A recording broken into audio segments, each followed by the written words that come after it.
என்னுடைய ஐடியாலஜி என்னன்னா, ஒவ்வொரு இண்டிவிஜுவலும் எப்படி வாழணும், கவனமாகவும் சரியாகவும் தன் தேவையில் புரிஞ்சுக்கணும். யார் வாழணும், ஒவ்வொரு இண்டிவிஜுவலும் வாழணும். ஸோ படைப்புகள் எப்பவுமே இருக்கும், படைப்பம் எப்பவுமே இருப்பான்.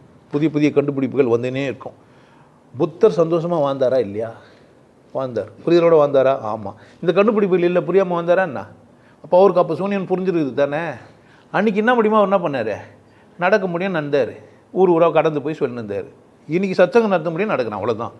புத்தர் இப்போ வந்து எப்படி தான் பண்ணுவார், இல்லை நான் புத்தர் ஆகிட்டேன், எல்லாத்தையும் அவுத்து போட்டு காவியை கட்டின்னு, ஆமாம் முந்தானியை மேலே சொருகின்னு நான் செருப்பு போடாமல் ஊர் ஊராக நடப்பேன். ஏன் புத்தர் அப்படித்தா நந்தார்னா அவர் வந்து ஒரு புத்தராக இருப்பார் நினைக்கிறீங்க? காப்பி அப்படி தானே. காப்பி எப்படி இருக்கான், டூப்ளிகேட்டு. ரியல் எப்படி இருக்கான்?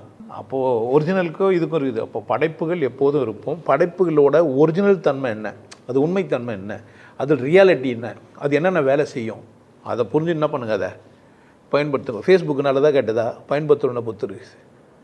வாட்ஸ்அப் கெட்டதா நல்லதா, பயன்படுத்தணுன்னா புத்தர். அப்படி தானே. நீங்களாம் எப்படி வரீங்க இங்கே? இப்போ நான் ஒரு லைவ் போட்டுனுக்கிறேன், எப்படி சாத்தியமாச்சு, நல்லதா கெட்டதா? இதே ஒரு கேமரா டான்ஸ் கூட ஆடலாம், தப்பு கிடையாது. பார்க்குறவனுக்கு அதை தான் நிறைய பேரும் பார்ப்பாங்க. எல்லோரும் நிறைய பேர் பார்க்குறாங்க, அதனால் நம்ம லைவ் போட்டு நம்மளை நிறைய பேர் பார்க்க வைக்கணுன்னா நான் என்ன பண்ணணும், கேமரா டான்ஸ் தான் ஆடணும். அப்போ பார்க்க வைக்கிறது நோக்கம் இல்லை இந்த படைப்பாளிக்கு. ஸோ படைப்பாளிகள் பலவிதமாக இருப்பாங்க.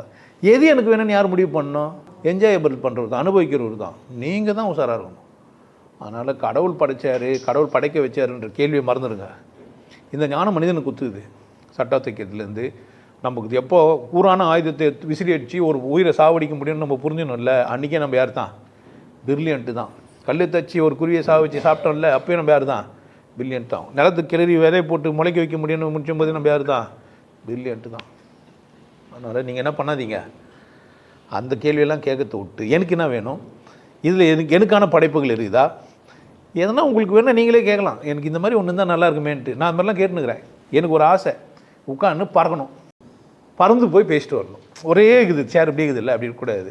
அங்கே பார்க்கும்போது அங்கே போனோம், இங்கே பார்த்தா இங்கே போனோம், அது மாதிரி போய் கிட்ட போய் பார்த்துட்டு வந்தால் தொட்டுக்கிட்டு வரலாம். செல்லமாடி தட்டு, இப்போ நேராக போய் குமார்கிட்ட போய் மூக்காடி தட்டு, அவன் ஒன்றா இருக்கான், அவர் போய் தடவிலாம் பார்க்குறான். இப்போ அந்த மாதிரி ஒரு படைப்பே இல்லை. சொல்லி வச்சா என்ன ஆகும், வரும்.